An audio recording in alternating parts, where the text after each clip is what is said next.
At any point, Andreas, if I call you Arnold Schwarzenegger, I apologize profusely. If I do it once, let me get away with it. But Steve will be taking notes. And what Steve does afterwards is he gives me a rundown as to how the podcast went, and he'll tell me off, you see. So if everyone is ready, okay, shall we get this fine podcast underway? All good.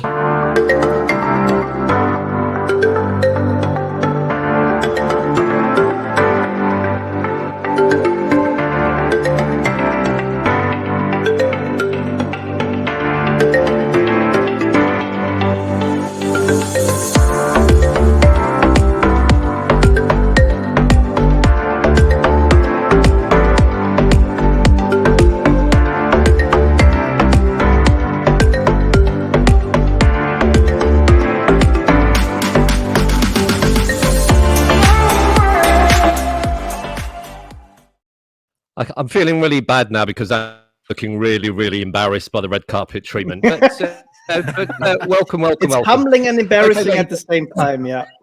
Well, we'll make those conclusions when we see how it goes at the end of the podcast. So welcome, everyone, to the Carbatiques podcast number 4.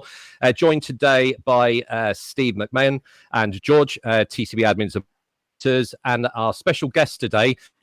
If you don't already recognize him, you've probably been living under a rock. But our guest today is Andreas. So would you just like to introduce yourself, Andreas, where you're calling from, and then we'll take it from there because we've got a lot of questions lined up for you, young man. Absolutely. My name is Andreas. I live in Switzerland, do car care related detailing videos for a German channel on YouTube, and also do SONAX Detailing Academy Switzerland trainings, also detailing related, of course.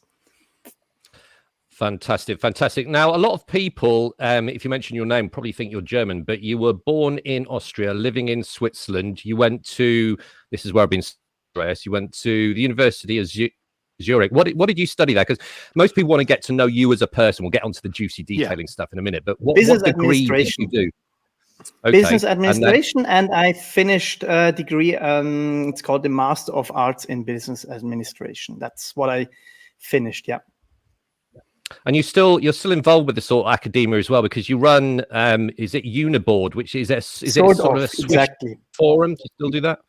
Yeah, it's basically a forum. So from a technical perspective, on a more general level, it's an online student platform on which students from Swiss universities can register, and then they share information, answers questions, old exams, summaries. They sell their old books to new students. They find flats and they find job offers. So that's my main job, and that's actually what I earn money with. Fantastic. So the detailing is just a hobby, is it? I wouldn't say it's a hobby anymore, but it started out as a hobby, definitely. Yeah. Yes. I think we can probably all relate to that.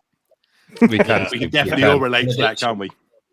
So where you go from? You finished university, and you've kept sort of in that world, providing support for the students, etc. But what most people really like to know is, how did you get in? What was the embryonic stages of you getting into detailing? Have you always had an inherent interest in cars? Because you've gone from a student to being quite a well-known name in the industry. So what was your journey in the early days?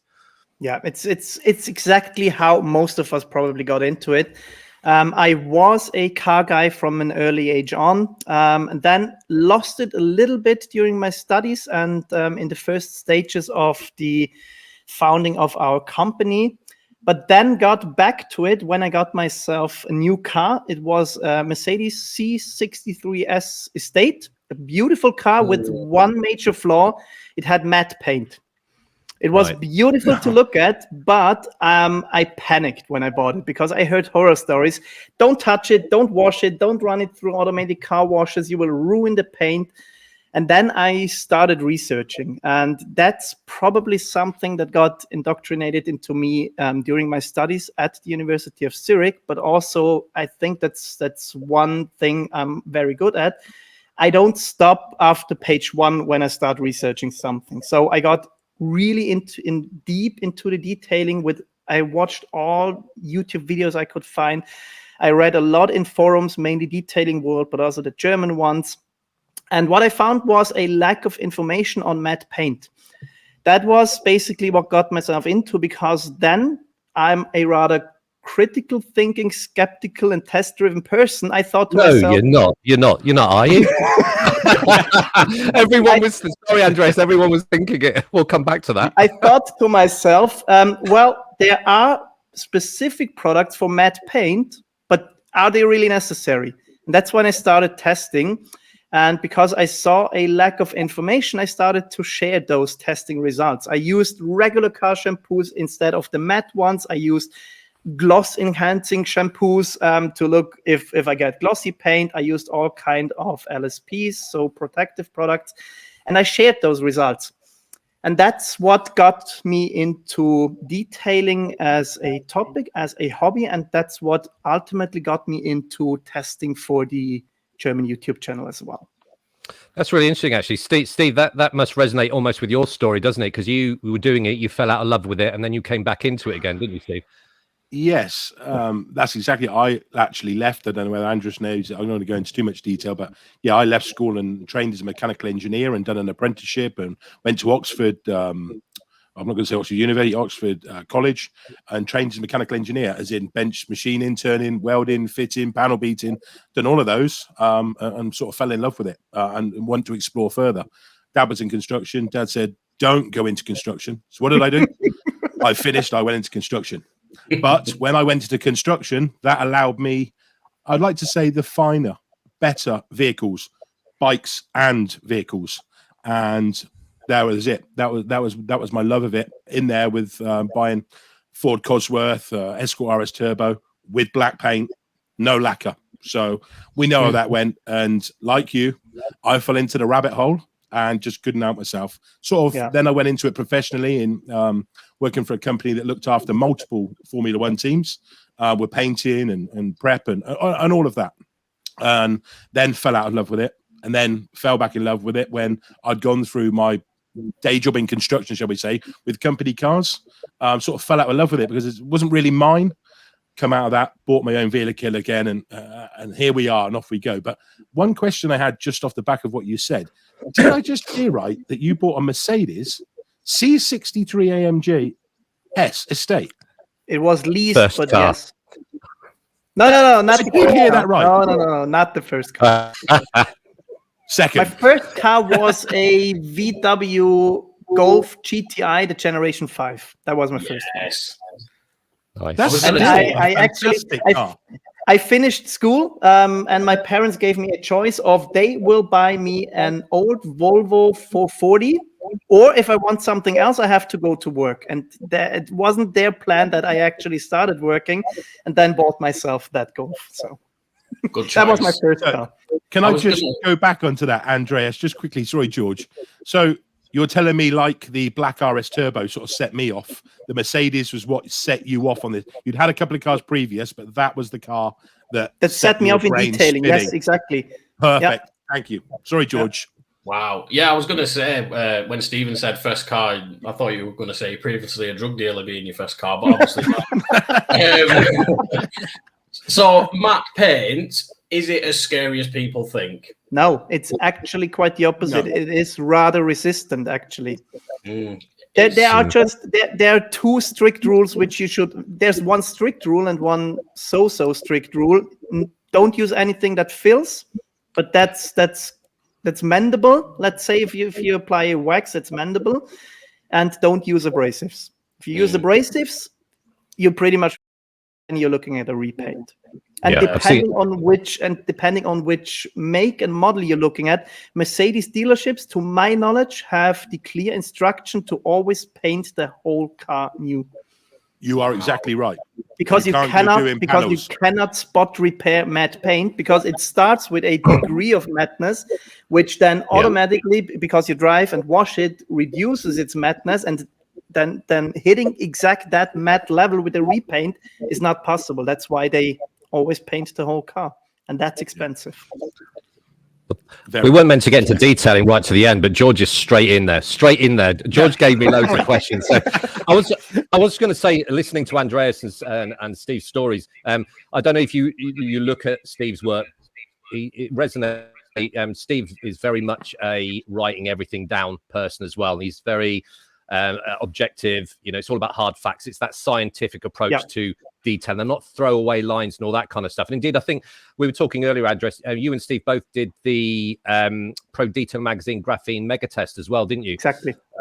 Which was quite and we were talking about, like I said earlier, quite a brave thing to do, because you're given 2 pots of wax that could be the same, and you've got to say blindly whether it's a natural ceramic or graphene infused wax. Just quickly, how did you both sort of get on with that process? Because I've seen both reports and I've seen your video, Andreas. How did you find that a challenge? Did you enjoy it? Did you like the blind testing, or did you find it a bit nervous as to we could be found out here, we could get it wrong? I think dropped out. I was nervous at the beginning, but then I told to myself, well, just do what you always do, which is thorough testing, and you don't really have to fear anything. If you feel there's a difference, you can tell it. If you feel there's no big difference, then you can also tell it. Yes, you open up yourself when you do such blind tests for criticism and a catastrophic result, because if you say they're the same and they're not, or vice versa, but at the end, I think the results which were published were pretty much the same for all the testers. They found there isn't that much of a big difference. Did you get that same result, Steve? Did you feel the same, Steve? Yeah, to be fair, for what I do, generally a hobbyist or a massive enthusiast, somebody who's really passionate about it, I was worried stepping up on a big stage, and I know Bert and the team there quite well.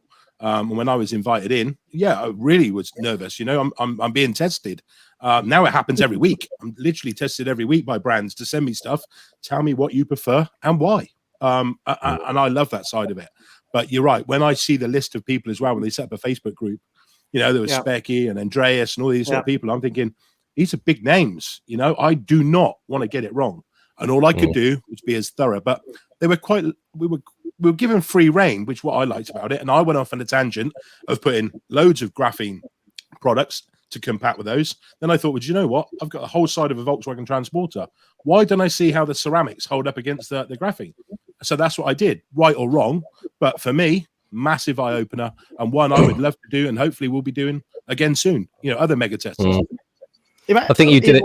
It was interesting for me because the Pro Detailers magazine is really huge in the UK, but almost no one knows it in the Germany, Austria, Switzerland region. It's really not that well known. So it was a huge honor for me because I got involved rather early in some of the UK detailing groups on Facebook. But it wasn't something big in our German community. What I found interesting is Steve did comparisons with graphene waxes, but you deliberately didn't do that, did you, Andreas? Exactly. I think you talked about it on the start of your video, that you deliberately didn't go down that route. And I think that's what enriched the whole results, to see how different people, and this is the fundamental thing about creating harmony in the industry. Everyone does things differently, don't they? They've got their own ways of doing it. And I enjoyed seeing that. I mean, you touched on Germany there, and it's just a question that sprung to mind. It's not written down or anything. The perception in the UK is German engineering, made in Germany, your Porsches, your Mercedes, and all that kind of stuff. The British generally think that German engineering is good.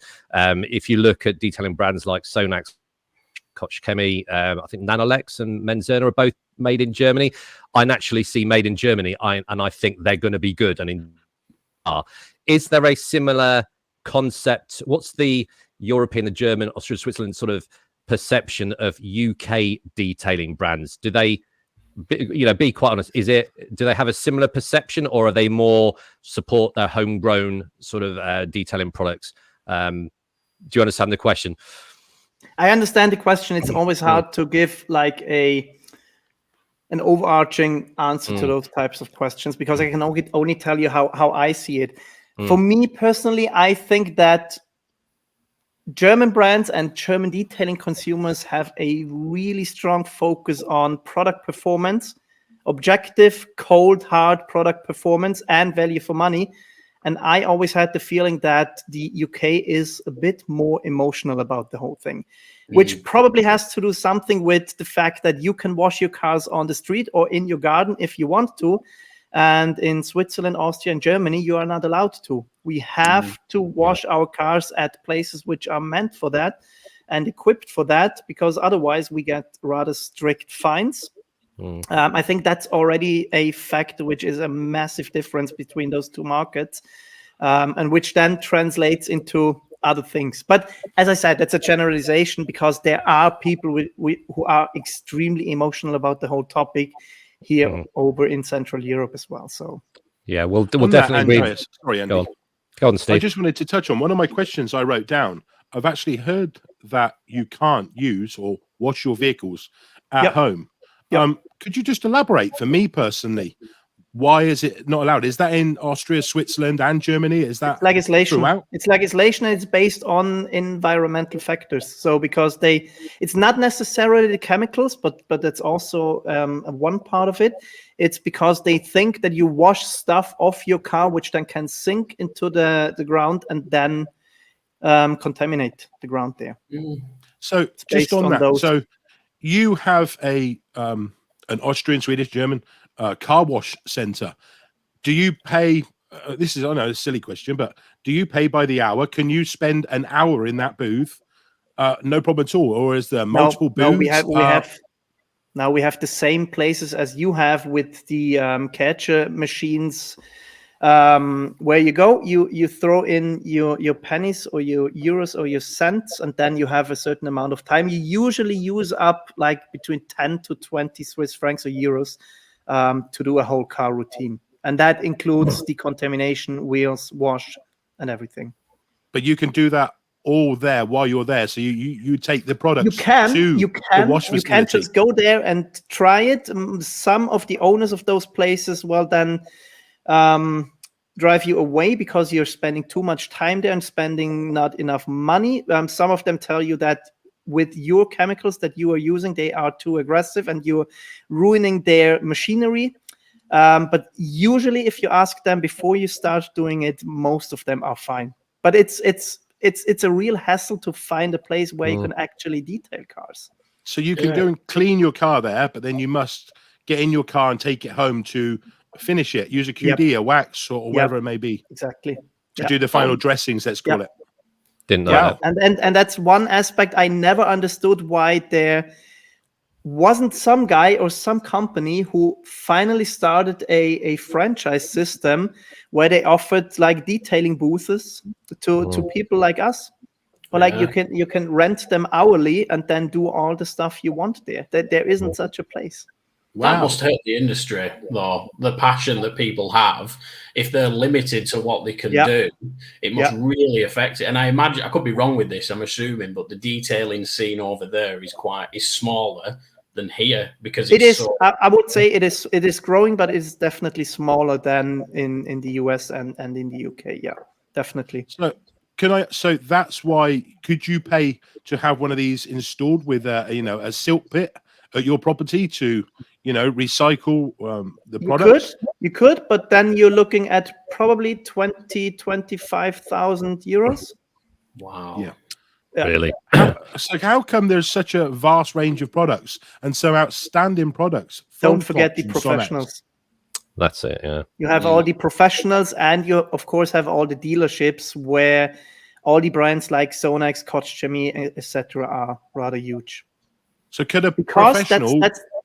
because that's the other thing on the professional side in Germany, Austria, and Switzerland. I think we have stricter regulations and stricter rules in regards to the chemicals, environmental issues, and also health-related issues. We have stricter rules. So, for example, if you run a dealership and you have employees who clean their cars, you have to have all the material safety data sheets of everything you use. You have to have like papers which instruct the employees on how to use them properly and what to do if you get the chemicals into your eyes, etc. And there are not many companies which can deliver all of that. Mm-hmm. And just quickly, so if you were a professional, you still can't turn up as a mobile professional to go round to a property and clean it. How does that work outside for a detailer then? Mobile detailing is almost inexistent in our countries. Wow. It's almost inexistent. Yeah. So they have to have a shop with a silt pit and everything else, and like even, what you show on your YouTube channel. Yeah, and even if they have a shop, most of them have a shop, but they don't have a dedicated washing space. So what a lot of them do is they buy like huge mats where they can put the cars on, then they suck up the water that they used, and then they dispose it at the correct facilities for that. I think we're very, very lucky in this country, aren't we, Steve, then, if that's the case? Because I wasn't aware of any of that. That's a really, really... I'd heard I like it. I like it. I like it from an environmental protection point of view. But I think we have the odd hosepipe ban in this country. But no, really, really interesting. Are you happy, Steve? You're really getting into this one. You're in shock, aren't you? I sort of knew that already, but I didn't realise that it was that far throughout the magnitude. I assumed that they would have professional detailers that could be mobile, that had a restriction on their chemicals, which were a safe class, let's take it, with their MSDS sheets, and that they could go to properties and do it. I'm surprised that there's such leading companies within, Europe that with these fantastic brands, they're not used, as readily as what we would. I'm shocked. Yes. To the owners of the cars as well. Big respect to them because some of the more short cars, if you will, the standard that they are at is fantastic, and to have to do it somewhere else really puts that into perspective. Yeah. Right, we're going to get to the juicy stuff now. Okay, we've had 20 minutes of talking nicely with Andreas. Okay, it's time. So, you're a busy man, Andreas. Okay, you're still involved with the SONAX Detailing Academy videos on YouTube. I watched them today. You're still doing the master training at SONAX itself. The Detail Freak blogs. Watched loads. I'm going to come back to them. Because we see you posting a lot of those blogs on, and we're gonna have a chat about that. And obviously the Detailing School on YouTube. If you haven't seen that, I'm not sure if they're in English, okay, but some very few, but some videos I did in English. I hope we get more in English. I hope you get more YouTube. I would love it. It is. I've already told him, Steve. I've already said you're going to ask him to do English YouTube. In this circle, I mean, every single one of you knows how much effort and time it is to do one video. Multiply that by 2 for doing it in 2 languages. It's almost impossible. Pan, the organizer, does it. He does it in, is it French and English, I think? Not all of them, but some he does in French. Yeah, I think he does a talk over. He does them both, doesn't he? A guy from Hungary does both. Okay. Is it it's the one where he does a lot of ASMR, isn't it? From memory. Yes. That's a different story. Your ASMR is by nature multilingual. Yeah, absolutely. Well, yeah, I suppose. Right. I'm firing in the questions now. Okay, so one thing that a lot of people will see and read Andreas is his reaction to certain types of questions, and I'm going to throw the question out here, and because of Andreas's reaction and how he deals with it, we've actually made the Car Boutique a banning zone for asking these very questions, because I'm totally on board. I'm just going to run. What is the best shampoo? What is the best wax? What is the best ceramic wax? What is the best questions? Didn't used to wine. I'm gonna ask Andreas what he thinks about those questions. I think we already know, but I really want to nail into for 5 minutes really why people ask those questions. What are they really asking? Because they're not asking. We'll talk about that. So, Andreas, you're passionate about the best questions, and you answer them in your own way. You give them an answer, but then you destroy the question and then give your own answer. So it's a very clever way of responding. So your thoughts on the best questions. There's a bit of a history there, and I think I toned it down over time, because when I started involving in those groups, I was more aggressive about those questions, because my feeling is the only reason they ask those questions is because of laziness. All the information you need is out there. It's readily available. All you have to do is type in best car shampoo into Google, and you get all the information, all the tests, all the reviews. And the only reason someone asked that question is because he's too lazy to do the homework himself. That's how I felt in the beginning. And I think people looking for a shortcut And I answered those questions rather aggressively at the beginning. And now I'm doing it, as you said, in a more elegant way, I would say. I give them recommendations on products that I feel are safe bets, which are good across a whole range of characteristics. And then I try to give them knowledge in order for them to being able to answer those questions themselves or to others in the future, by educating them that every single product in detailing is inherently compromised. And you have to know about those compromises, the relevant characteristics, and then you can make educated judges. Yeah. They are massive education pieces. And like I said, I think you answered them quite well, because you maintain their interest by giving them the short quote, essentially useless answer. They're your words. Yeah. And then you go on to the full education pieces and actually justifying why you're going on to answer the question in the way you are. And I guess where it comes, sorry, Andy. Go on. No, go on, Steve. I guess where it comes is to say, when you read that, if you've got an unhealthy obsession or a passion or an enthusiasm like we are, you can see where Andreas is getting that sort of side of it from. But when you read into it, knowing what I know now and still learning, I don't know everything, and I never pretend I will. I can read into it and get everything that I need out of it. But I guess it puts a lot of people off, especially where we are with TCB. We actively want we actively want people to ask questions, but not be afraid to answer them. And I don't believe the way Andreas is being aggressive is maybe sometimes the way it's worded might come across as aggressive, but the way I look upon it now, knowing what I know, is a very, very detailed and very knowledgeable person's answer. And that's where it comes across for us. But I guess with TCB, I'm not saying we don't want people to ask the best, but we try and answer in a softer way. That's what we try and do. Yeah. Guide them, isn't it? More of a guidance, because I've done the stuff with, and there's more coming with, Steve Field, friend of mine with the transporter scene. A lot of guys in lockdown, thousands, hundreds of thousands of people bought transporters within lockdown, and because of that, it's opened up a whole new world, this detailing world, to those type of people. So I answer probably 10, 50, maybe 30 questions a day sometimes. Yeah, and I wish sometimes I had a copy and paste answer, but I can't because there's too many variables. I'm not working on your paint with your color. Is your driveway south facing? Are you by a building site? As you said, there's too many variables. And I like the way you've sorry, Andy, for taking it. I like the way that you said you've given a level plateau of ones that are trusted and that work.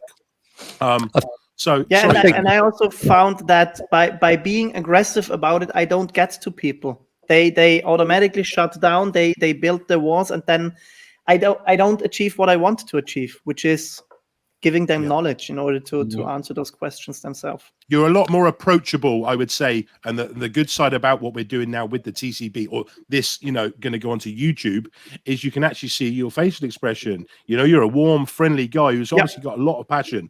And this for me is going to be perfect for people to see that, because on Spotify they're not going to get the same visual expression of what we're seeing. But no, thank you. Sorry, Andy.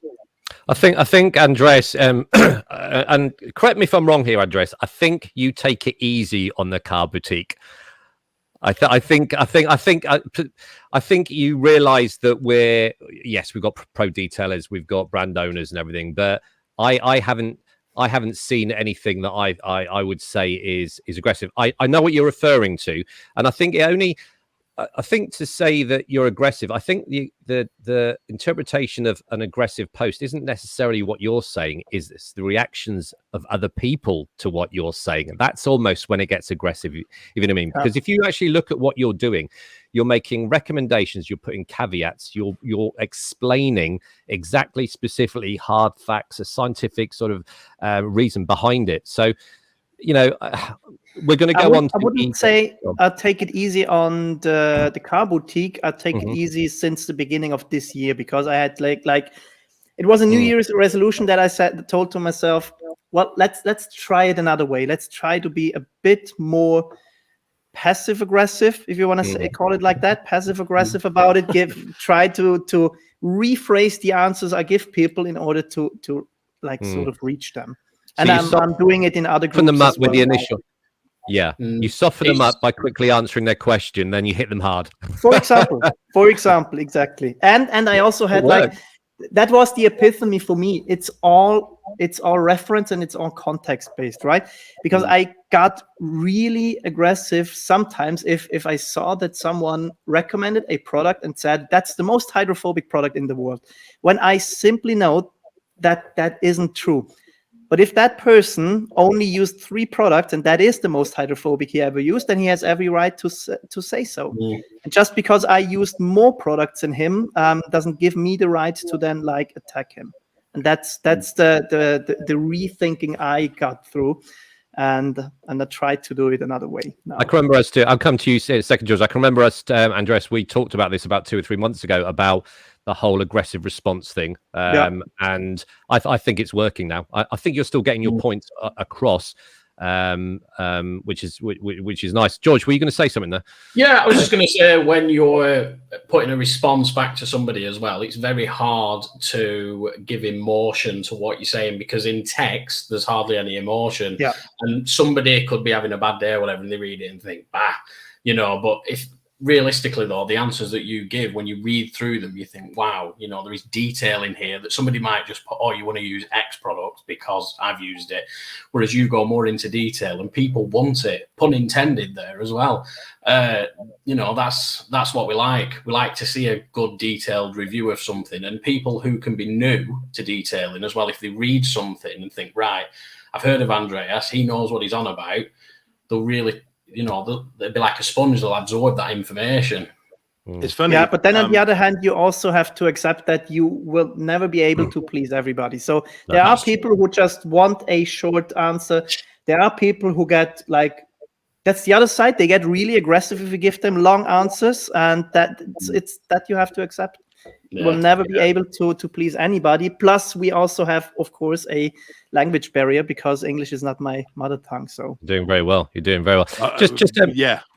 Brilliant. I'm just going to ask you. You mentioned that's not what you're trying to do. What is your? You don't need to do this. You don't need to do all these videos. You've got a job. What is your? And we discussed this in our third podcast. What drives Steve into detailing? George, what do we get? What is your motivation for the amount of effort and time you put into the detailing world? I don't sense any ego there. I don't think you're doing it for anything like that. But why do you spend? Why are you so focused and passionate about giving as much information to people? What drives you, Andreas? Because I think that's what a lot of people would like to know. We've already mentioned all the forums you do and all that kind of stuff. A lot of time, but why? Why do you do it? Let me answer that question differently. I don't have hobbies.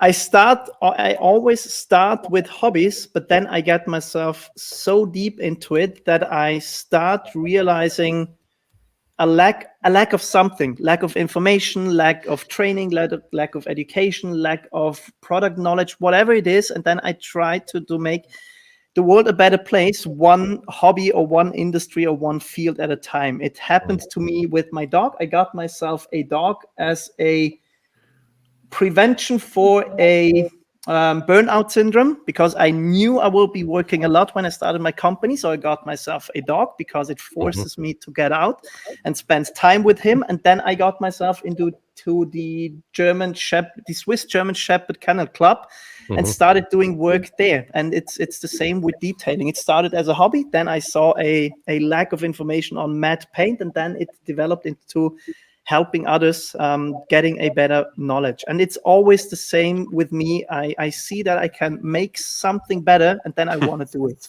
It's a deep drive to try to make something better. It's just that. Really. I was going to say that, Steve. This resonates with conversations we've had about what drives you. I can't believe it. I bought a dog. We need to meet up and have a pint. Yeah, I bought a Cocker Spaniel to take out for when I go out picking up and I do some shooting. Again, I wasn't happy with just shooting.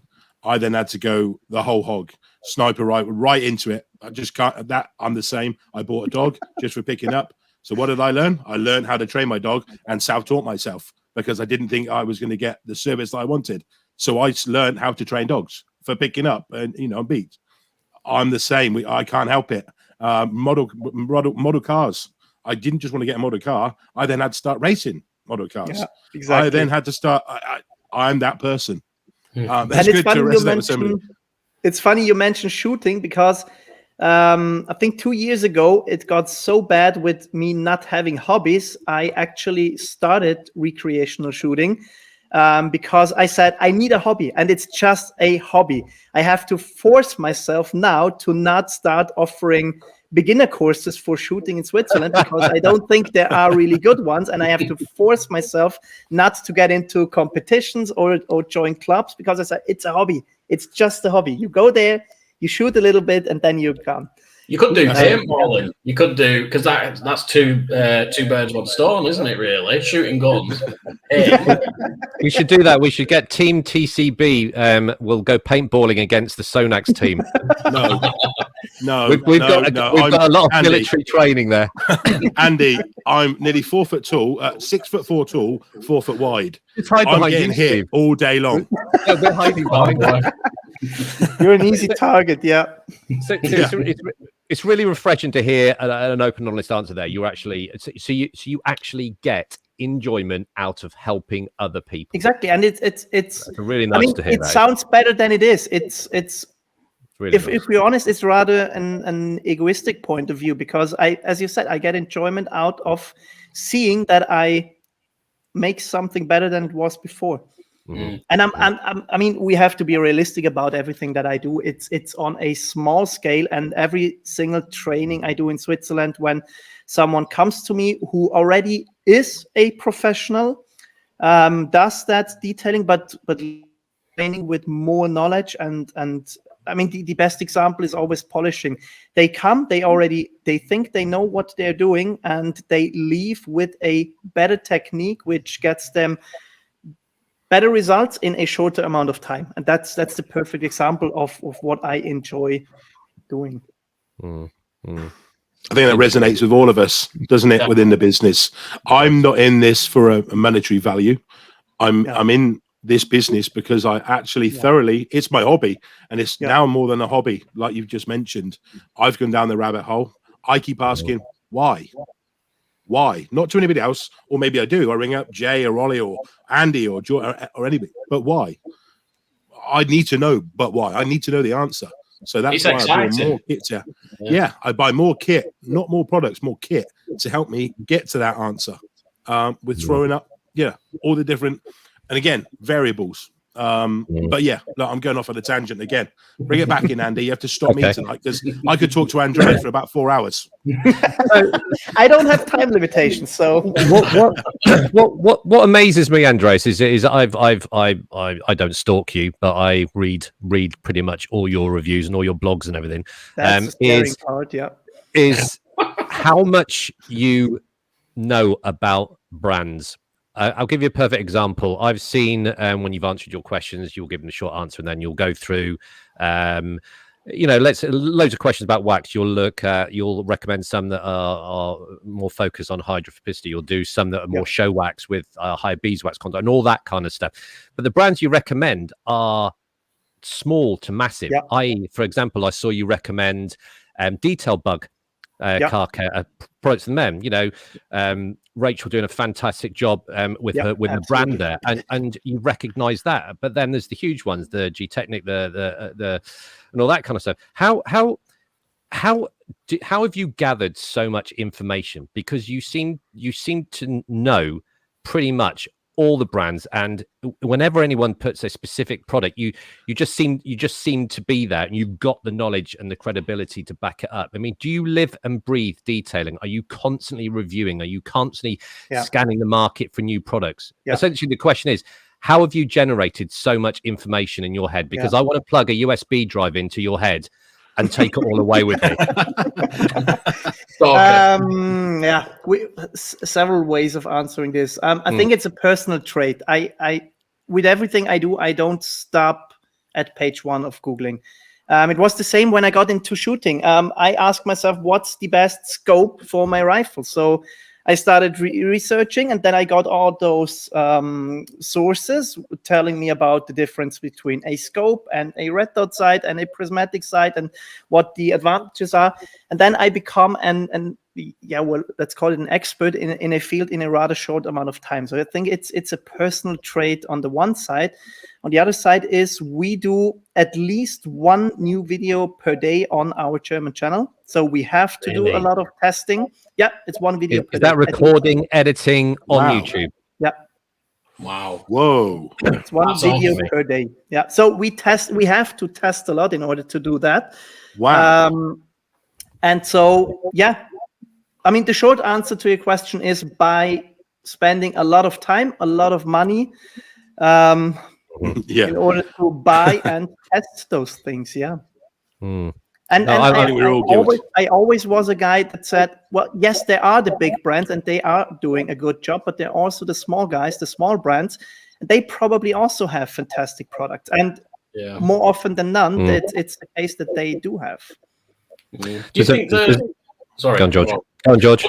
I was going to say, do you think that some of the bigger brands sometimes can lose what the if they've got a customer base? Do you think they can lose that because they've already got it? Whereas a smaller company, if they're trying to get out there, they take more passion into what they're doing. I think that's one side of it. The other side is, and that's something I learned when I got involved with SONAX, bigger brands have to think about more things. When they, for example, put chemicals into a bottle, they have to think about the stability of those bottles when they ship them around the world. So yes, they know that their spray trigger heads, for example, are not the best, but they know they are chemically resistant and they are stable even if the box gets turned and dropped into the ground. It's material safety, it's user safety, it's user friendliness, it's material safety data sheets, it's availability around the world. So those bigger brands have to do compromises in product performance in order to being able to sell those products worldwide. So I think, yes, it's maybe a little bit losing focus on the customer base, but it's also a lot of other things. Great. I heard that same thing with Auto Glim. Glim said we would love to be, bang another product. But when we get a product in mind or somebody releases these, for instance, a spray and rinse, that's 18 months before somebody like Auto Glim can put that out because of the testing and again being all over the world and the bottles and everything. They can't just on the fly and do it on the hop. It's 18 to 2 years. Exactly. A smaller brand maybe tests it in their local market, but those bigger brands have to test them in all the different environments and climates. They have to make sure, for example, they have to put those chemicals into a bottle and put it into a shelf for a certain amount of time in order to check whether the chemical eats itself into the bottle. They freeze those chemicals in order to see if they still work when they got frozen up and all those things. And that's SONAX, that's Autoglam, that's McGuire's, all the big brands do that.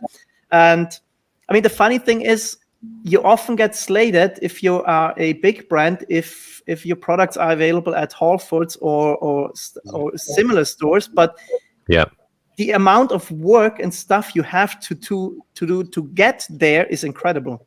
And it's mainly ease of use and being able to giving consumers a product with which they probably can't do anything wrong.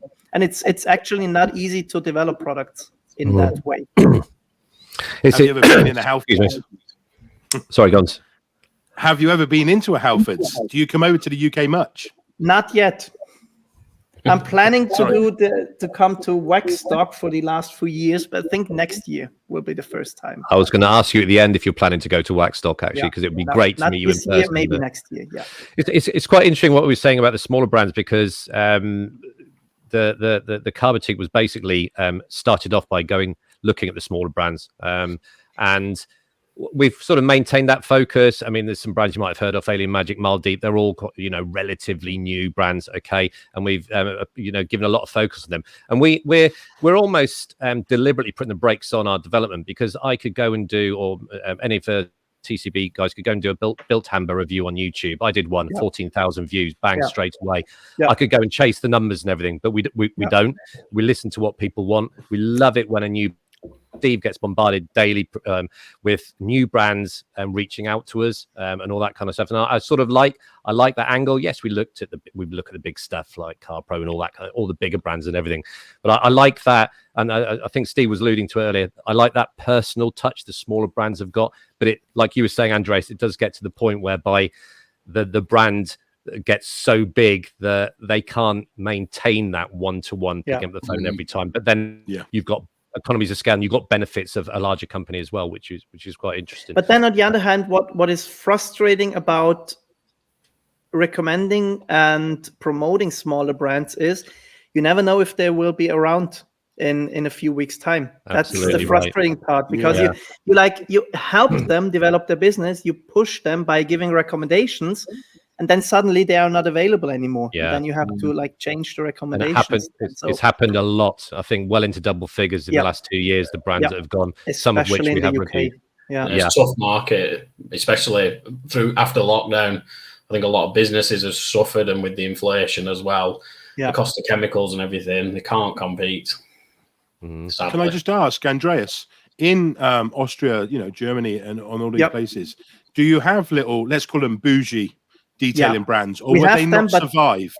We have them, but not even close to the amount that you have in the UK. It's not even close.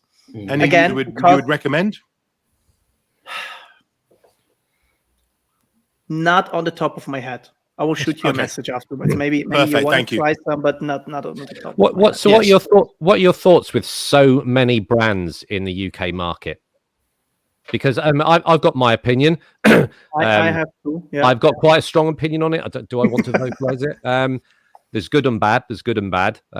But it is strange how some survive and some don't. And we've discussed this on podcasts about they've got to have a USP. There's loads of variables that goes into a successful business. And in fact, I actually looked at your Detail Freaks blogs on setting up a business and marketing. And you get asked that question a lot, don't you? There's so many people saying, I've lost customers. What can you do? And you constantly send them to that. It's a brilliant. If anyone wants to get any idea about running a business, go in and check it out. I'll put links in the comments below and all that kind of stuff. That's what I actually studied. So I studied marketing. So that's one field I think I can give back to people. Yeah.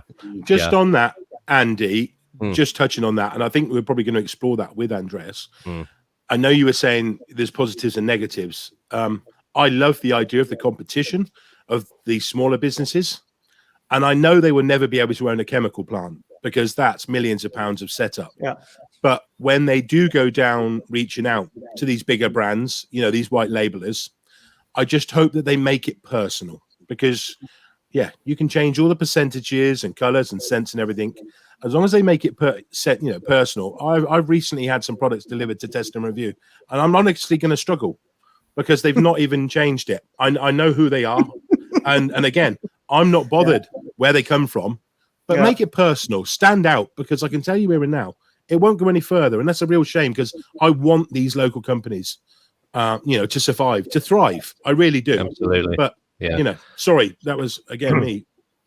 I think I have pretty much the same views as you guys have. You talked about negativity, and there are two ways looking at it. If you want to look at it in a negative way, you could say there are too many brands, too many products, too much fierce competition, too much marketing nonsense, too many brands lying to consumers, not enough regulation, too many people jumping into the professional side of things. That's the negative view. You can also look at it in a positive way, saying we as consumers have an incredible amount of choice of brands and products, and every one of us will find a product that suits him or her. We have a healthy amount of competition between the brands, which probably stimulates innovation and generally creates better products.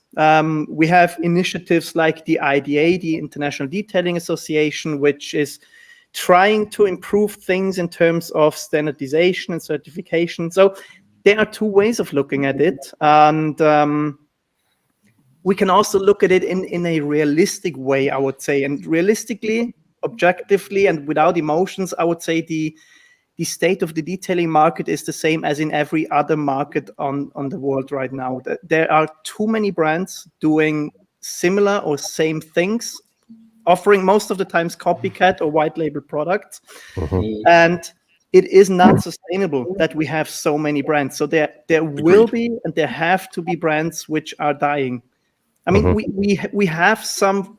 I personally think that the UK market is a fantastic example of brands which are innovative in what they do, like especially Infinity Wax and Garage Therapy. I think they are doing things a bit differently in terms of the chemicals. Labo Cosmetica is another one from Italy. SONAX is doing. I mean, that's a bit of an advertisement, but SONAX is doing a lot of stuff in terms of ingredients, using ingredients which are not harmful. Stiana Gloss is another brand I really like because they focus heavily on simplicity, which is not something a lot of other brands are doing. In that Jack is intentionally not bringing out, for example, a tire cleaner and insect remover because he says, I have a pre-wash which does exactly that. Well, he deliberately at the start then said there's only going to be about X amount in his range, wasn't he? Right at the start. Exactly. And then on the other hand, exactly. And that's also recommendable. And then we have brands which don't get the attention they deserve or don't get it anymore, like Dodo Juice, because pretty much every product by Dodo Juice I try, I have to say, they are really, really rather good. I, for example, tried and did a test video on Iron Gloss. It's not come out yet, but that product has been around for years, and it's a fantastic polymer sealant, but doesn't get the recognition in the market that it should. And I think we don't really see a lot of marketing these days from Dodo Juice, do we? We seem to have Cav, who's probably one of the best front men out there. He's brilliant. You just, I mean, George is our Cav. You know, there's Cav's our George. He's right there. Look. But you're right. Dodo Juice has been around so long, but I don't really hear enough about them. You always go for me towards the Stiana Gloss range instead of Dodo Juice because they're more current. Now, I was only messaging somebody earlier. I think I'm going to grab the Black Widow wax. Fantastic wax for black cars. Fantastic. Yeah, it's supposed to be brilliant. So it's one that I'm going to grab. And I don't know. I've got a couple of the little small ones I've been given, but I think that's going to be my first, dojo. 20 odd years in. George, my first wax. Sorry.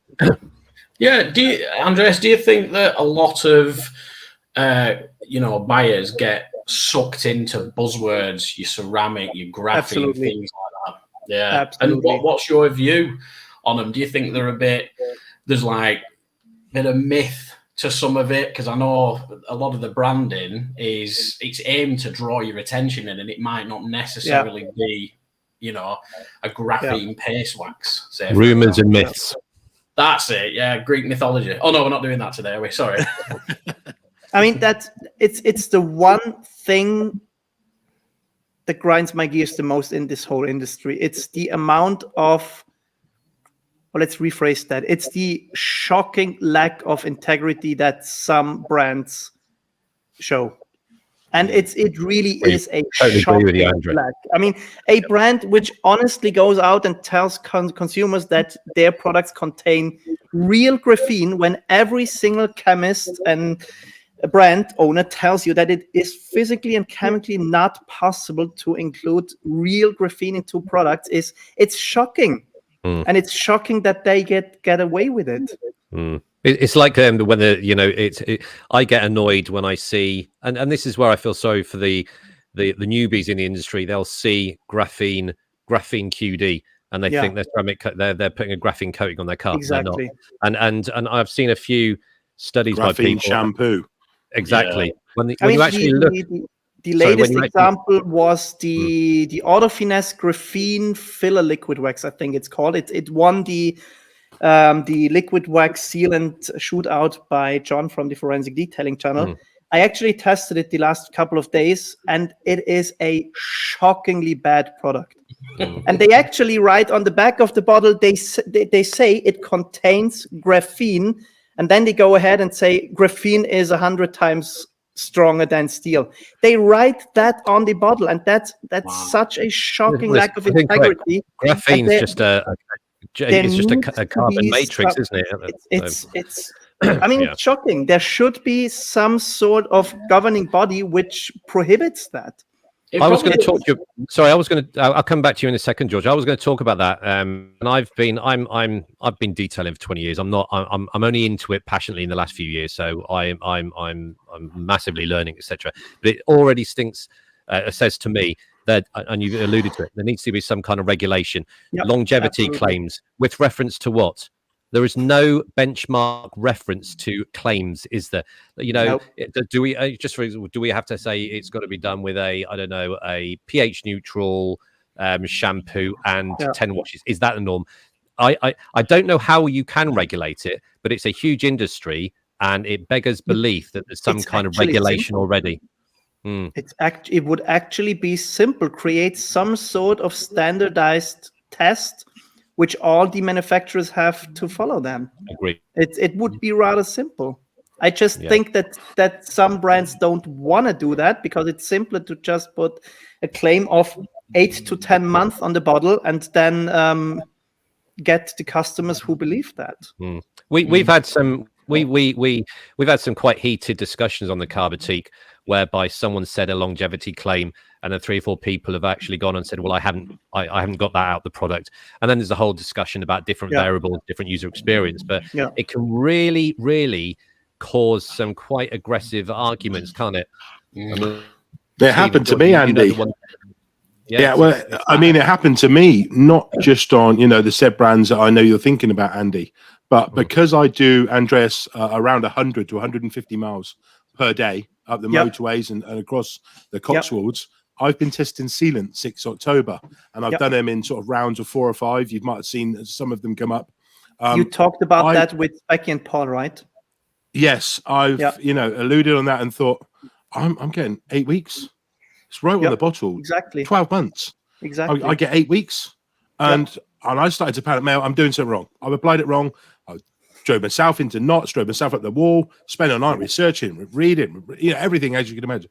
And I spoke to a couple of formulation chemists, and he went, "Those products you're talking about are water-based sealants, aren't they?" I said, "Yeah." He said, "So you're doing around 2,000 miles a month in all conditions, in salt, in traffic film, and rain. I think it's done all right." Sorry. And if Spotify, if you didn't see that, I shake.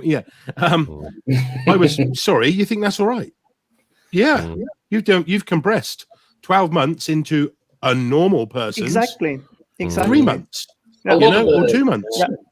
A lot of the branding, though, can steer consumers to think they're making a mistake when they're doing nothing wrong. I know there's a wax out there that is a ceramic and graphene infused one that gives 12 months. No, it really doesn't. But if somebody buys it and they think I'll get 12 months, put it on the car and it's dead after 3, they're going to be disappointed. And Exactly. And then, I mean, we talked about what drives me, what motivates me. It's exactly that, preventing disappointments. Because there are manufacturers out there, like, I mean, we can name them. Swisswax puts out a wax that claims to hold up for 2 years being carnauba-based. It's ridiculous. It's absolutely ridiculous. And then Sam's Detailing puts out a liquid wax claiming to hold up for 8 to 10 months. It's impossible.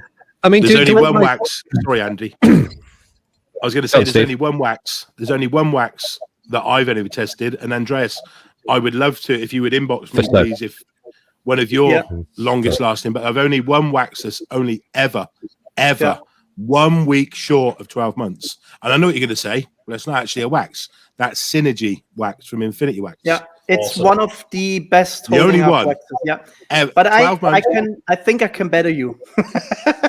There is I would love to hear it.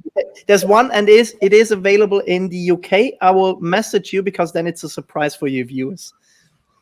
Yes. Oh. I won't. I thought you were going to be talking about Fuso or something like that. I won't spoil it for you. No. I believe I know what he's going to tell me, and I believe it's got 3 letters in the name. No. Has it got 4 letters in it? Is it 4 letters? No. Oh, no, it's not one. No, I'm excited to know. But yeah, I am. Even Soft 99. I mean, I bit my teeth on those. Fuso, the old Fuso. I only ever got 5 months, but Fuso's Achilles heel, contact washing. ruins it. And it's so sticky. It attracts dust. But do I still use it? Have I got loads of loads of it out there? I love it. It's part of my I've maybe got 110, 120 now waxes. I'm in awe of your collection. Let me just say that. Sounds like I'm right, Kiss. I'm right, Kiss ass tonight. Steve, we're going to talk about that at the end, and I'll explain why we're going to talk about his wax collection. Okay, but just that we mention it for the viewers. If you're looking for a wax with durability, don't buy a wax. That's Correct. what I always tell people. Don't get a wax if you want durability. Go for a sealant or ceramic coating. If durability is all you care for, a wax is not for you. I know you like it as well, Andreas. I'm really still loving it after 6 months. In fact, Steve put me onto it. Is the ADBL synthetic spray wax? Yeah, I absolutely love that product. Okay, I've just dropped it in there. Okay, I'm not getting paid for this promotion. It's probably the most durable and most hydrophobic spray sealant you can buy. Yeah, bloody brilliant, absolutely brilliant. Yeah, best thing ever. Steve doesn't give me much, but you know. Stop! I'm lying. He's a very generous man. Just quickly going back to on one move on. Are organisations like the IDA and all that are they focused on getting some kind? Are they on board with the whole regulation piece? Because I think there needs to be a driving force behind this. It's fair enough as it. Andreas, arguably, you've got more influence over. The industry than we have, but is this a current conversation? Is it a current conversation, or are we going to be talking in 20 years that we're still getting false advertising, we're still getting people getting very, very defensive, there's no regulation, or do you think things are going to get to a point whereby something needs to be done? I'm not inside the IDA, so I don't have an inside view on them. I think they want, but then again, I personally don't think that the IDA, as it is built right now, is the correct organization for doing it, because there are too many differing interests in there, combined in there, based on the people who run it. Mm-hmm. Because all the people who run it have their own brands, they are employed by brands. It's not necessarily the vehicle to do that. No, it might need to be somewhere else. Plus, let's look at it from another point of view. I personally think that detailing or car care as a whole will lose a bit of importance in the next few years. Because if you look at it from a political, geopolitical, environmental point of view, everything that has been done in the last couple of years and months has been done in order to drive us away from a emotional connection to the car.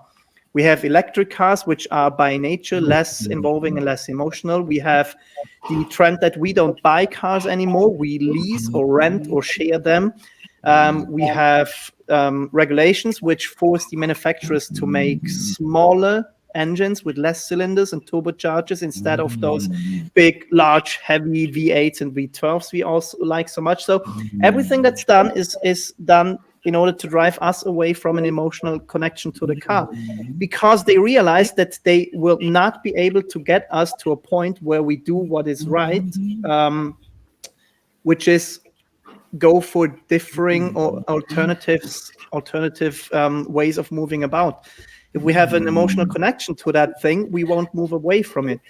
And if you have less of an emotional connection to your car, you will care for it less. And who is going to invest the time and money and effort into keeping it clean? That's why I think as a whole, the detailing industry will probably get less importance and will shrink in the next couple of years. And having said that, that will probably solve a few things, because brands will die, especially, and unfortunately, the smaller ones. And maybe it's shrinking to a more healthy level then. And hopefully that will solve a few things in terms of brands having to be more honest and fair and show more integrity in what they do. I could be completely wrong, but that's my point. That's really interesting. George, Steve, what do you think about that? I found that very insightful, actually. That was, It is, and it's slightly not detailing related, this, but it is on par with what you were saying. I heard the other day about Uber. Uber don't make any money, any profit. They're in debt because Uber is planning for the future, because Uber pay drivers And what Uber are putting money into is to have driverless cars to make more profit, which, like you're saying, is less involving. Because even, your taxi drivers, I've seen them before with a bit of SRP, polishing up the taxi and kill a lot of it off. But so it's like rabbit hole. No. What do you think about what Andreas just said, Steve? Because I found that really insightful, actually. No. I'm with you 100%. It's trying to take the emotional side out of it. Everything's going that way, isn't it? Saying that, and then you just hear, Lamborghini have brought out an electric or hybrid. It's not. I don't even know how. Rialto V12. Is it or something? I think. Yeah, it's still a V12 though, isn't it? So it's still a V12, but it's got the electric motor. Probably, I think it's probably the last new car with a V12 we will see. Yeah, definitely. I agree. Yeah. Right. Yeah. I'm gonna ram in some fast fire questions now, Andreas. I'm gonna put you on the spot. Okay. Now I don't know if you're privy to these questions, but I'm just gonna go. Okay. I mean, you knew what you got yourself into when you invited me. No, short answers. That's a difficult one. Good. Okay. Right. What's the biggest myth in detailing? Ingredients making products better. It started with Canuba and Canuba content. I mean, that's a discussion we had in the group today, right? Swisswax claiming 81% Canuba content when no one knows what 81% of I think that conversation is still going on as well, isn't it? It started with Canuba, then it was nano, then it was polymer, then it was ceramic, then it was SiO2, then it was graphene. Now it's starting to develop into carbide, and there will be another thing in a few months' time. The belief that ingredients make products, and I think I wrote that in the Pro Detailers magazine article. Yes. Great products are great products, and it doesn't matter what's in there. We should all stop focusing so much on ingredients. A great blender will make a great product independent of what's in there. I encourage everyone to go and have a look at that Pro Detailer YouTube video you did, okay? Because it basically, although you were testing your two unknown waxes and putting them through all the tests, there was lots of really good educational discussion points around it, okay? So I'll put a link to that in there. Most common mistake in detailing? Using too much cleaner, too high concentration ratios, too much wax, using too much. That's probably the most common mistake. What's your preference, hard paint or soft paint? Doesn't matter. It's the most important lesson in paint polishing. It doesn't matter. It doesn't matter. Every paint job is different. Every polishing job is different. I mean, I love hard paint because it's easier to finish on, and then I love soft paint because it's easier to get the defects out. It doesn't matter. Every polishing job is different. I have no preference in that.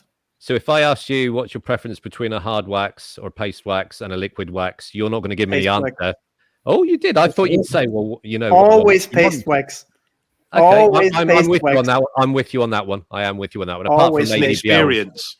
And always the bigger pots, not the smaller panel pots, because small wax pots hint to small willies. There, I said it.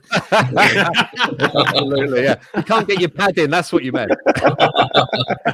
Wet it first. But suddenly, me, Steve, and George are ordering the biggest pots of wax we can from now on. You know which was the biggest ever make pot? Was it a Zymol one? Was it a Zymol one? I think it was the Dodo Juice. I'm not sure if it was an April Fool's joke or if it was an actual wax. They had like a Prince Philippe III thing where they had a whole vase of wax with 4 liters of wax or something in it. Wow. I think they were the biggest one, yeah. They probably did it. I would believe Dodo Juice would do it. No more Dom and PJ like, they would have done it, wouldn't they? Yeah. They just would. Yeah. We all know Mr. Skittles. I mean, come on. They're shot away. Okay, question for the newbies. Newbie coming into the industry, what's the best way a new person can learn about detailing?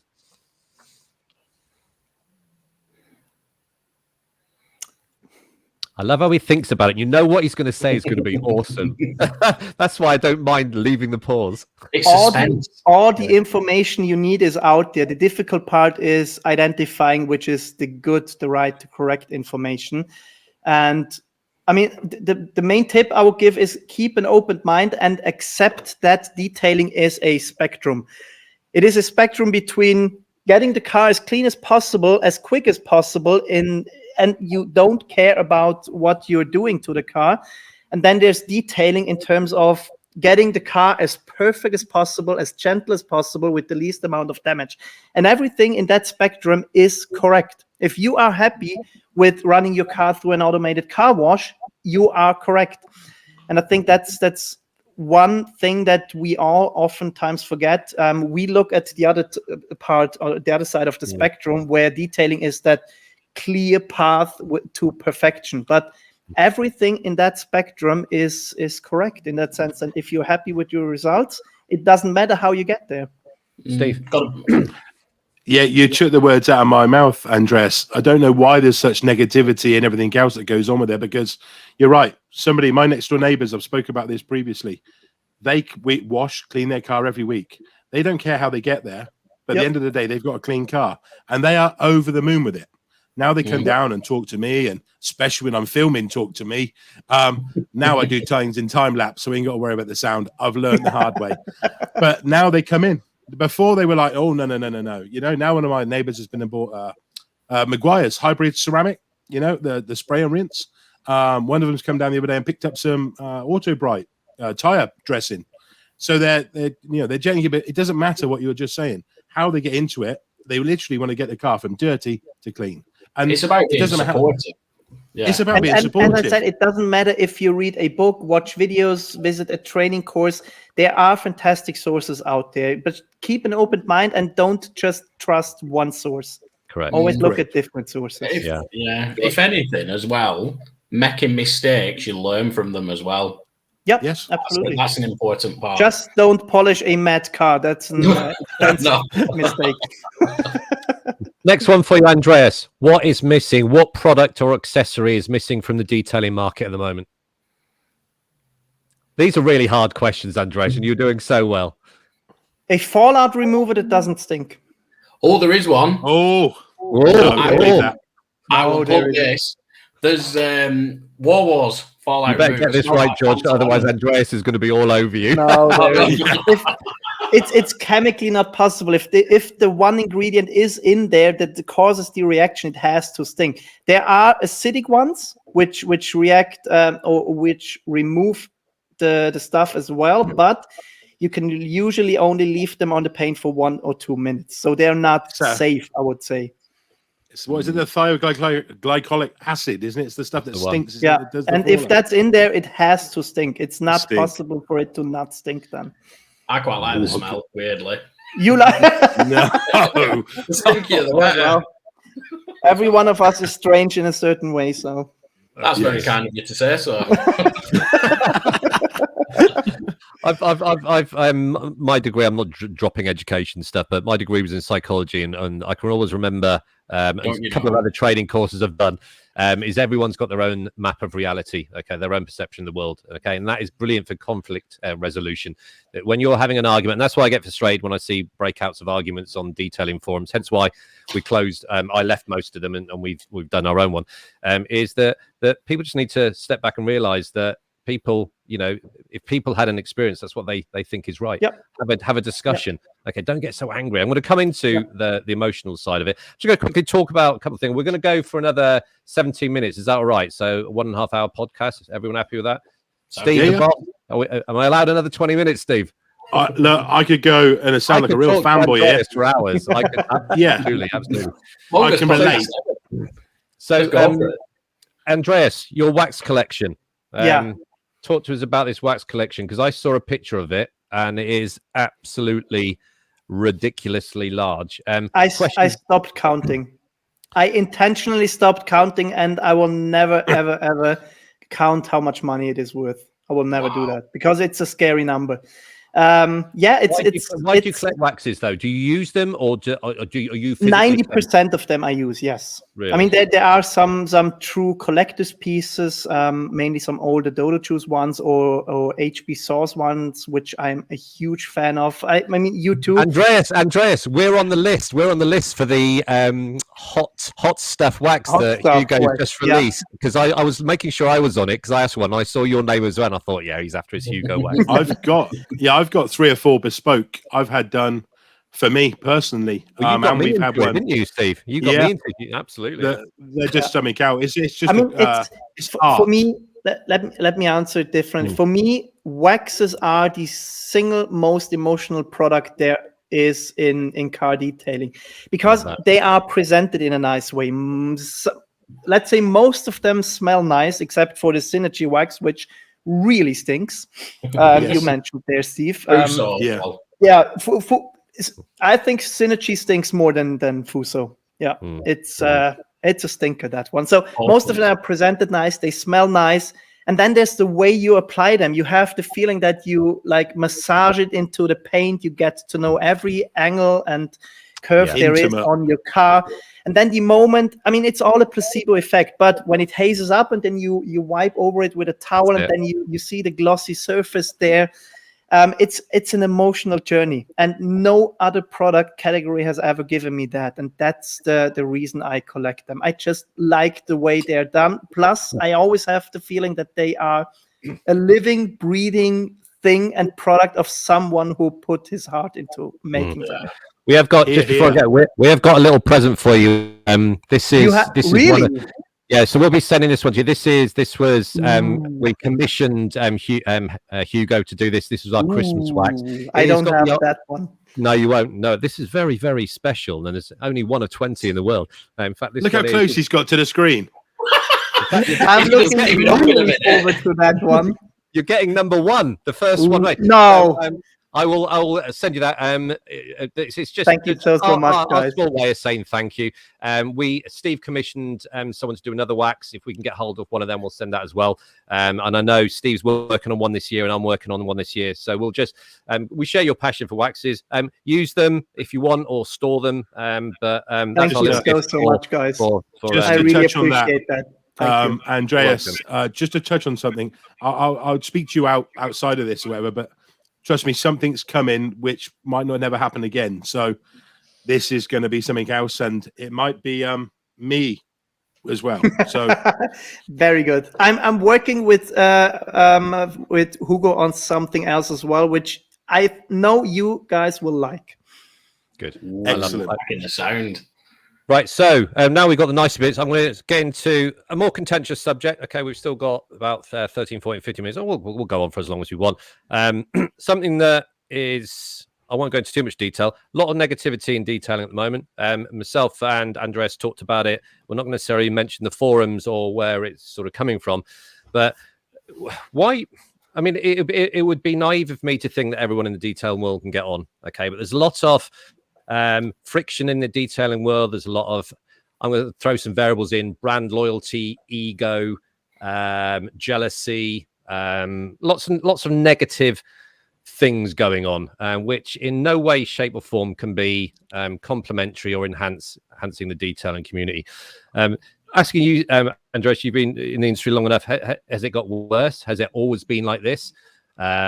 What's your feeling? And like I say, we're not naive enough to think everyone will get on, but you've been on the receiving end of a bit of negativity. I have, Steve has, George has, but you know what drives it? Is it any industry you're going to get this? And what's your opinion on it?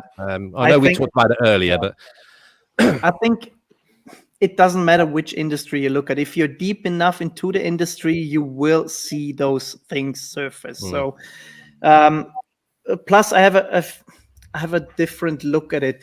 Oftentimes, I think that words like negativity, ego, or brand loyalty, they are more often than not, they are used as finishing moves in discussions when you're not having any arguments left. So then if you have an argument with someone and then he says, why are you so negative about it? And what do you want to answer to that? So sometimes I think these words are used. It's especially the ego argument. You always read that in discussions when people discuss, can you apply a ceramic coating to an unpolished car? And then you can almost bet money on it that there will be some person who says, put your ego to the side and just coat the car. It has nothing to do with ego. Absolutely nothing to do with ego. So I think sometimes those words are just used even if they are not correct in that situation. On the other side, yes, there is negativity, but I also think that there always was negativity, but we now see and feel and hear about it because of social media, because we live in an age in which everyone can voice his opinion and get an audience for it. So I think it always was there, but we now realize it more, I think.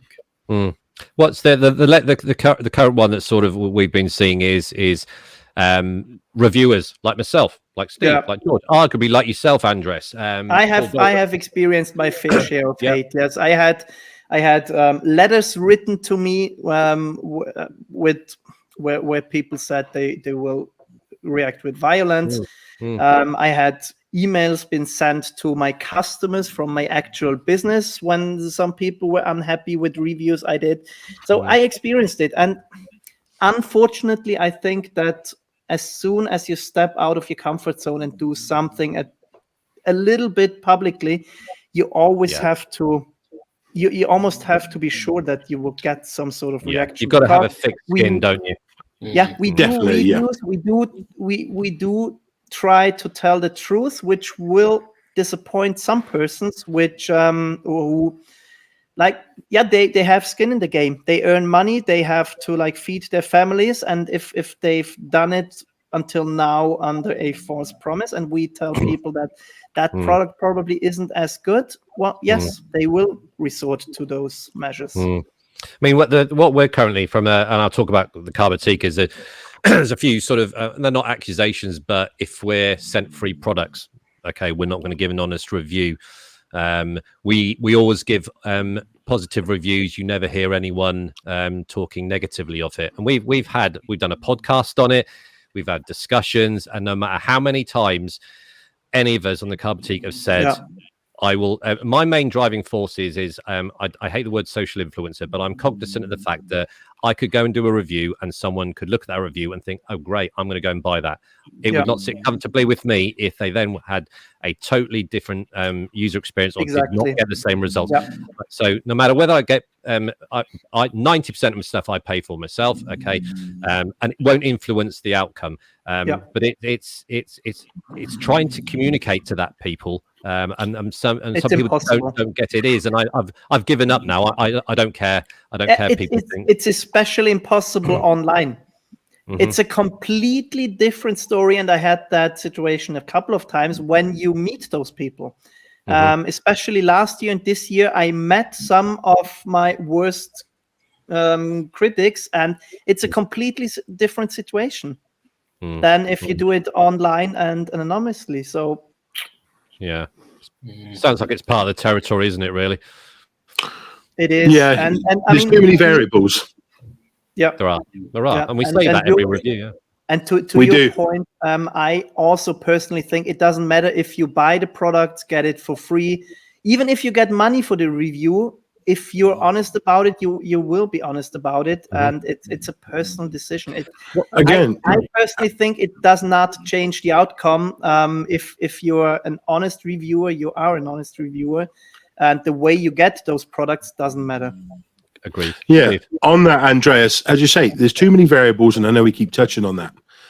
Any negative feedback I've got, because it's negative, and I will rephrase that again. The negativity is my feedback on my variables. So that's one review. So all I can do is give back the feedback of what I found. How could I publicly slag a brand off? Because when I applied it, for instance, Andreas, if you apply a sealant or a coating, for instance, it was 3 degrees. It's going to take so long to bind and cross-link. And, it's going to have a negative effect if you don't leave it. And then if it's left outside and in the mill, the dew and everything else comes down, again, it's flawed. So why would I publicly say, don't buy that, it's shite? Because It was like when I used it in my variables. Unless you're forthcoming and clear and transparent with all those variables, then don't bother doing it. But you only have to do, as Andy said, your credibility could be ruined if you said that product didn't work for me, or it was brilliant, but it didn't work for everybody else. But then you might have been applying it in 25-degree heat on a white panel. Everybody else might have been applying it on a black panel. Well, we know that's going to wear out completely different. So that's our standpoint on it. And I believe that's the right way I'm going to carry on doing it. Just because I've been sent something for free will not deter me from saying I don't like it or showcase it. It will go back to the brand. It didn't work, but it was 3 degrees. It was moist. The humidity was such and such, and so on and so forth.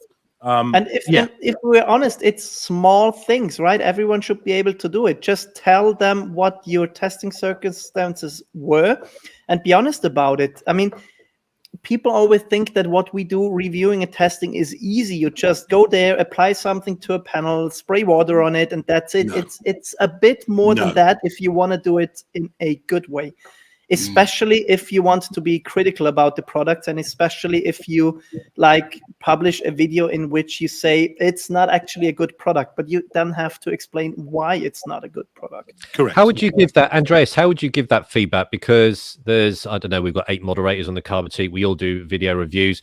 A question that constantly comes up and we get criticized for is you never give negative feedback. There are mature, sensible, constructive ways of giving negative feedback. I do it on my video. Steve does it on his. But how should you? Some people just go and do a review and then push it out there on the internet. Done. Okay, and then see what happens. Some people, I know Steve does. If there's something fundamentally wrong with the product's performance, he will actually directly engage with the brand. Okay, and then have that conversation. Where do you stand with it? Do you think as reviewers we should be fully aware that it is not our job to destroy a product or a brand? We need to be aware that whatever we do, if we say negative stuff, could influence someone's business and their, you know, their income and all that kind of stuff. How do you process or communicate negative feedback when someone has asked you to do a brand review or a product review? It completely depends. If we look at a product which performs bad compared to what the manufacturer promises, then I personally don't think that I have to go back to the brand and communicate with them before putting out the review, because I have to assume they did their own testing. They put out those claims willingly. And if I find that, I mean, we published a video on Sam's detailing ceramic wax. They claim it lasts 8 to 10 months. I found that after just 4 washes with a pH neutral pure shampoo, it was almost removed. So I published that review saying, I personally doubt that this wax will last 8 to 10 months, and I don't recommend it.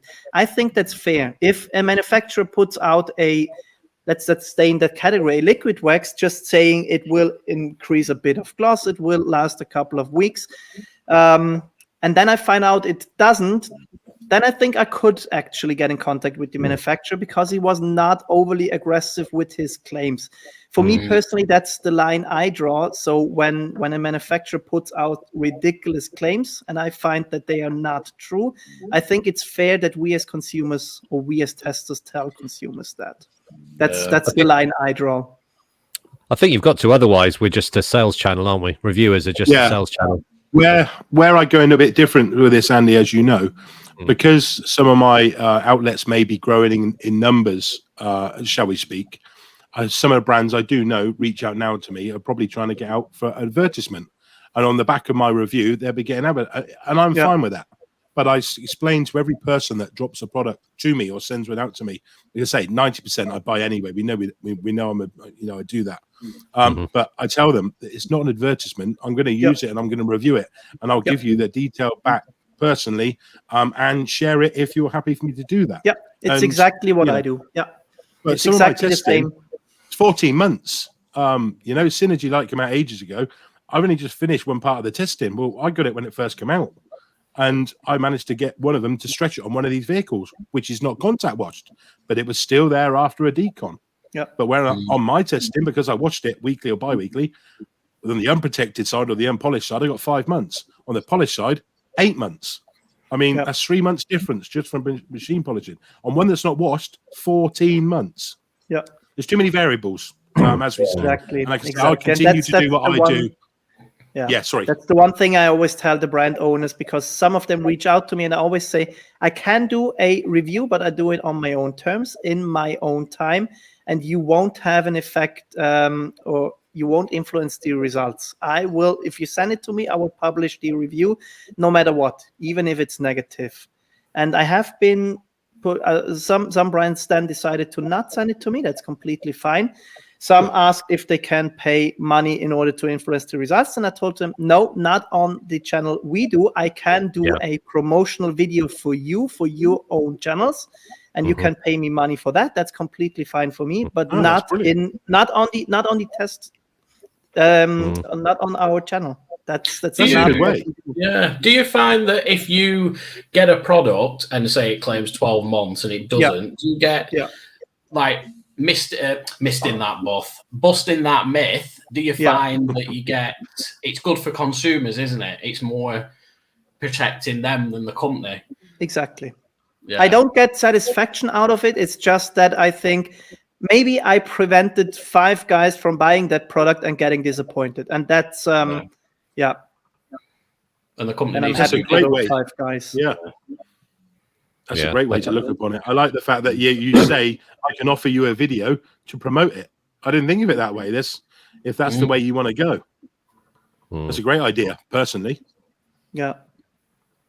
Oh, that's good. That's good. That's it. I mean, Andy, you said it. It takes for us, we live from our credibility, and all it takes is one video which we will put out, which is completely false in what we do and what we publish, and people will find out. All it takes is one video and to ruin our credibility, and our credibility is everything we live off.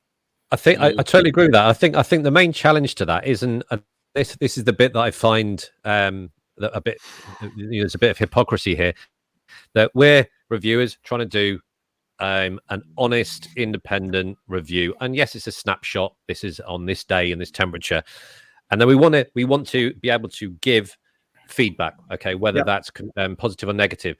But then there's almost sometimes a backlash from the actual brand themselves, which is basically forcing us as reviewers almost to try and mute us. So it sounds aggressive. They're quite happy, and not all of them. I work with great brands. They're quite happy to get the exposure, and we're giving them good exposure because we are putting the videos in front of a targeted detailing community. Okay, but they want to put the shackles on us sometimes, as long as you don't say anything bad. And I'm not even talking about money and all that kind of stuff. So sometimes the credibility of a reviewer is not necessarily their own integrity. It's the actual pressures they get put on them by the actual brands themselves, if you see what I mean. And that comes down to strength of character, setting those guidelines like you did at the start, Andreas, when you actually engage with that process with them. Okay, so and it is difficult. It's a balance. Some get the balance right, some don't. And there's some great people out there who do reviews. And it's small things and it's easy things. As long as you say in the conclusion of a video, that's my personal opinion based on my personal testing, which I told you about, everything is fine. The issues start when you put claims out like, this is the best liquid wax in the world. Finish. Those claims are difficult. Yeah, absolutely. Right, that's 1 hour 30 minutes. I'll be honest with you, Andreas, we're going to have to do this again in a few months, because I could literally, I'm sure I could talk to you. I could talk to you for hours. Okay, but I think what we'll do is I've just got one more question to ask you, and then we'll call that one. We can always do a part 2. Let's do a part 2. I mean, I'm serious. We need to. That's 1.5 hours gone, and I've got all my questions here. Because I prepare. I've been writing more. I've asked about a third of them. So, final question, Andreas, is where it's quite a open one. Over the next few years, you've touched on it a bit. Where do you see the detailing community industry going? Do you think it's going to expand? Do you think it's going to contract? Do you think it's going to fundamentally change? Do you think we're past COVID, so now we're back on track? I know you sort of muted your sort of opinion on that earlier, but where do you, if you could sort of tell us what's going to happen in the detailing world in the next few years? So we've got things to look forward to and things to avoid. I would think as a whole, it will probably shrink. We will see less brands, and only the serious brands will survive that, I think. The brands which are willing to invest in material safety data sheets, in material safety testing, so that their products don't ruin anything. The brands which are willing to invest in more R&D in order to find ingredients which are less harmful for us. And that's where I see the industry going, because on a purely objective performance level, in the last 5 years, pretty much in every category we look at, the products have become incredibly close to each other. Yes, you can nitpick things like ease of use, and maybe the one product is a tiny little bit more hydrophobic than the other based on water contact angles. But from a consumer point of view, and especially a beginner point of view, all those products are incredibly similar in their performance. And it will be smaller things which decide, as I said, safety for materials, safety for us consumers, and of course also branding. Branding will probably play a more important part in the future than it has already now. If all the products are the same in terms of their performance, the way they look, feel, smell, and are presented will get more important in the future. Yeah, we've actually discussed that on a previous podcast about customer service. So many of the additional variables other than the product itself is the only way sometimes, like you say, you can differentiate between two. I'm going to come to Steve and George in a minute just for final questions for Andreas. My final question to you, if I may, is what's the future for Andreas? Okay, have you got anything? Are you going to take a change in direction over the next year or two? Are you going to carry on doing what you're doing now? We've got this new softer version of Andreas. I wouldn't answer that question. I'd say wait for part 2. If I was exactly. I will just put a teaser out. I have been working on 2 things for the last 4 years now, which I will probably be able to present this or next year. Yes, it will have to do something with waxes, putting my huge wax collection actually to use. But that's everything I will say right now. How exciting. Steve, anything finally to say to Andreas while we got him currently, bearing in mind he's already promised to do a part 2? And everyone's going to hear that. That's our contract with him. So I believe off the back of this, I believe other people were trying to grab him. So Andy, before we finish, we need to book that date in immediately. And I would like to know tomorrow what vehicle.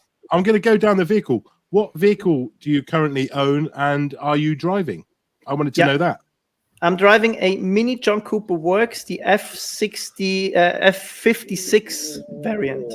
That's what I'm looking to buy. Did you see my Labo? Sorry, Steve. Red one. Did you see my Labo Cosmetica review on it? Yeah. I did a review. Was it a regular Mini or was it a Clubman?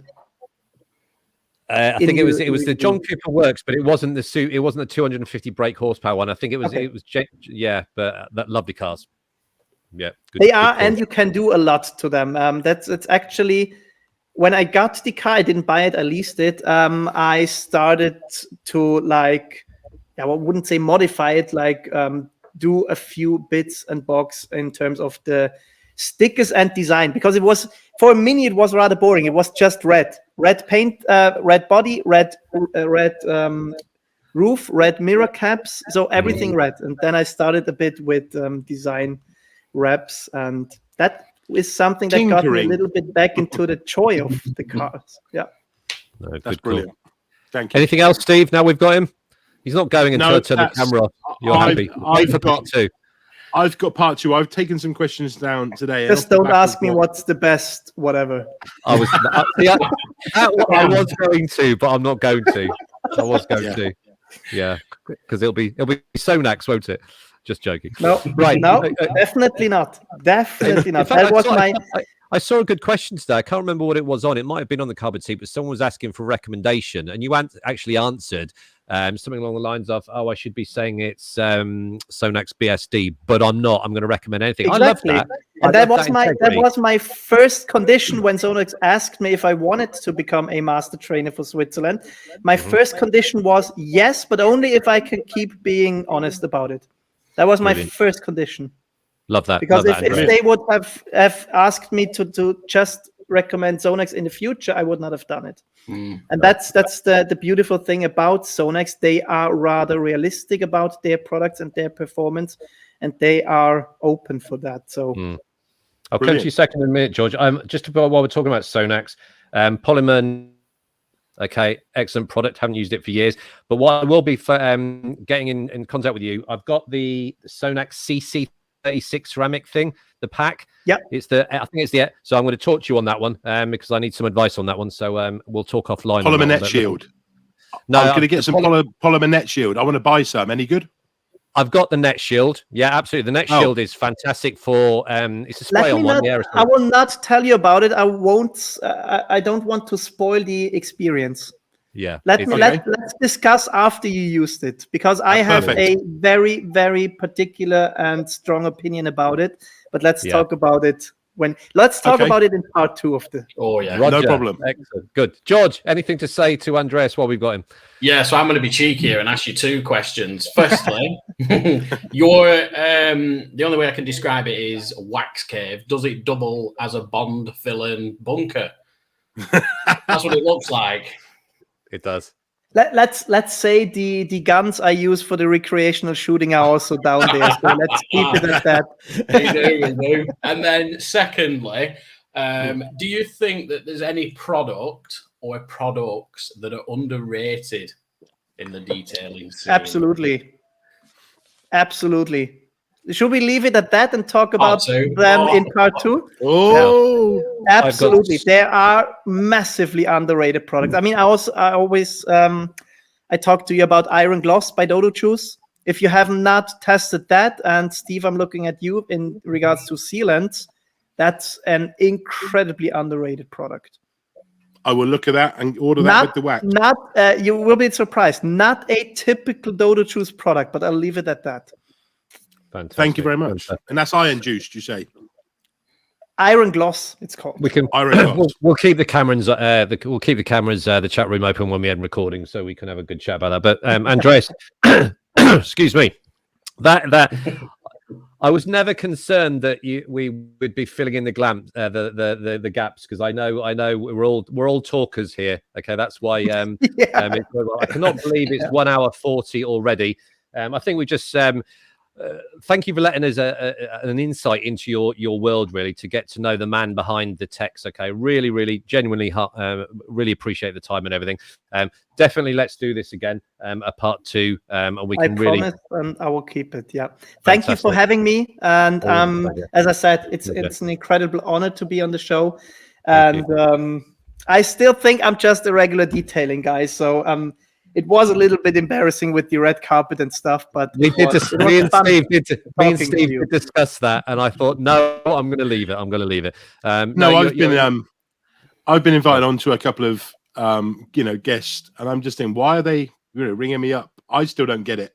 Deeply humbled by it. I mean, at the end, that's the one message I want to get across to everyone who is involved in discussions and arguments and negativity and hate. All we do at the end of the day is cleaning cars. We are not making the world a better place. Amen. We are just cleaning cars, and let's all be a little bit humble about that. That's a great finish. Said that before. I'm going to leave it at that. Right, ladies and gentlemen, Andreas, thank you very much. Steve, George, thank you for your time as well. We have got lots and lots to discuss in part 2, so I will advertise that coming up shortly. For everyone listening, it's obviously available on YouTube. We will be uploading the audio version to Spotify as well. Okay, so from all the Car Boutique groupsters who will get value out of seeing this, and the Car Boutique management team, Andreas, thank you very, very much indeed. Say hello to everyone in Switzerland there. Share the video.